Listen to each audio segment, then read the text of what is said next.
Hey guys, and welcome to my full review of the new iPhone X, the phone that truly marks the end of an era. The design language that continued for so many years is finally over. This right here is the future of Apple. So in this video, I'm going to be sharing my experience with you guys. I've been using this phone ever since the November 3rd day, the day when I finally got the iPhone X in my hands for the first time. I was extremely lucky because this was the last 256GB piece they had. So I've been using this phone, I've been playing with it, and just a quick background, for the past full month I was using the iPhone 8 Plus along with the Samsung Galaxy Note 8, so I feel like I'm in a perfect position to give you guys an honest opinion and honest advice to which phone you should go for, whether you want to buy the iPhone X or not. Should you spend that $1,000 plus on this phone or not, or should you settle for something like the iPhone 8 Plus? Is the change on the iPhone X is too much to bear? How good is the Face ID? And what about that notch on the top? So many questions. It's time to answer all of that. First question that I get pretty much every day is whether to get the iPhone 8 Plus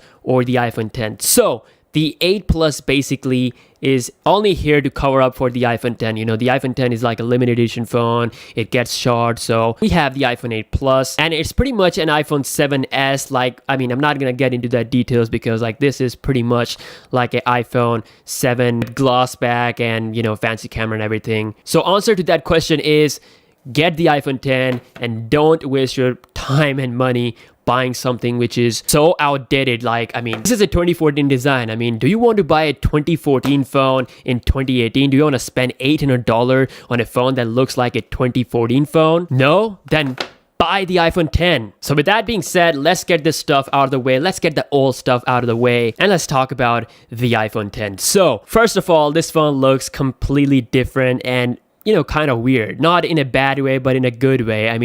It's really hard to believe that Apple has gone bezel-less and there's no home button. If you have used iPhone for years, Apple always had home button, and using an iPhone without one is super weird and awesome at the same time. This is not just your normal bezel-free phone. No. There's no keys, no software keys anywhere. This is a completely gesture-based phone. And I've never used a phone that completely relies on gestures. So for me, it's also like a first-time thing, and I'm getting used to that. So when you will use the iPhone X for the first time, it's gonna look super weird and super different. And some people even went on returning their iPhone X because the change was just too much to bear. This is completely different experience, and like I said, it will take some time to get used to. This is not just a bezel-less display. This is also the first ever OLED iPhone. So of course, it's awesome because it's made by Samsung. The colors are incredible. I have such a good time watching media on this phone, and display quality wise, brightness wise, everything is okay. In short, this is a great display. But the issue comes with the notch. Now, the thing with the notch is that this is actually taking a part on the display. The sensors and bezels, as long as they are away from the display, it's okay. They're not, for example, on the Galaxy S8, nothing is actually coming on the display. You don't see the sensors or anything like that. But on the iPhone X, this is interfering with the actual display. It doesn't matter what you're doing, the notch will always be there. And again, this is something that you will have to live with. This notch is here, and there's no way that you can, do anything to the software that will take it away. It's going to stay there. When you're watching a YouTube video, it looks amazing, but it is still there. Like I said, it will take some time to get used to. And in my personal opinion, as long as the stuff is optimized, I think it's not that much of an issue for me. But a lot of my favorite applications are not optimized, such as, this one. We have this black bars up and top, and there's no way that you can force the display to go all the way up like you can do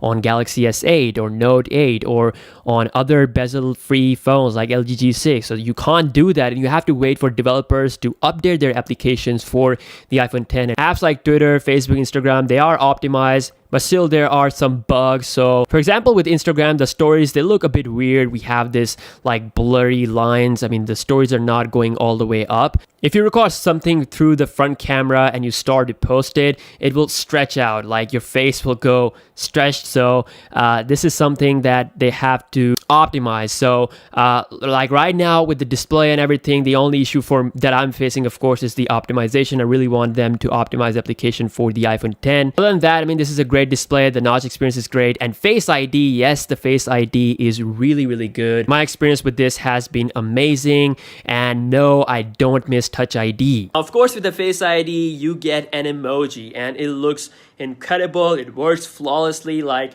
every movement and everything looks amazing. If you don't want to send your Face ID recorded messages, you can basically save them to your gallery or photos. And from there, you can share it to Instagram, Facebook, or WhatsApp it to your friends. I mean, you can do some cool stuff with it. So the build quality of the iPhone 10 feels incredible, and it has such a powerful effect on the people. Like, I mean, you're using iPhone 10 in public, like this phone catches so much attention. For me, the design is absolute 10 by 10. I just love how it looks. And because it's beautiful and made of glass, it is actually slippery. So for that, it is best advised to use a case or a protector on your iPhone 10. A shout out to Elixir for sending me free iPhone 10 accessories and cases. They have a wide range of glass protectors for both front and back, as well as some high-end premium iPhone 10 cases for all types with great colors and have great feel in hand. If you're interested in buying these cases / accessories, check out mobilephone.com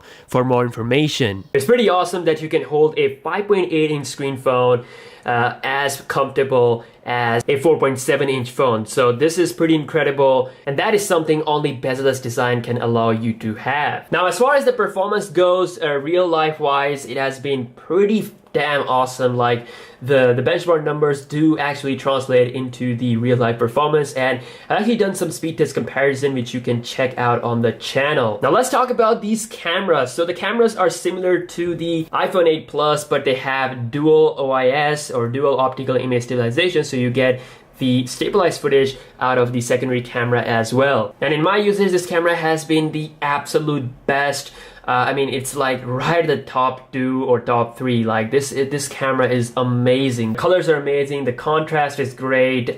Saturation, everything just looks so natural, and I just love this camera. This camera has come a long way, and Apple has really mastered smartphone camera game. I mean, this phone can pretty much replace your DSLR, like with that amazing quality shots. And now, of course, with the iPhone 10, you also get portrait mode capabilities through front camera as well, so that you can take a portrait selfie with that blurred background. And in my experience, it has been okay. Like, it does sometimes blur your hair as well, but I mean, it's in a beta stage. Apple will definitely improve it. And along with that, you also get the portrait effects like natural light, studio light, which you can do after taking your selfie, and it will definitely make the end result a lot more better. So camera wise, the iPhone 10 is at the top of the game. Battery life has been very similar to the iPhone 8 Plus. It should give you a 1 day of usage pretty easily, and just like the iPhone 8 Plus, for fast charging you have to buy a separate charger. Now, in a nutshell, the iPhone 10 is amazing. Like the features, some of the features that this phone has,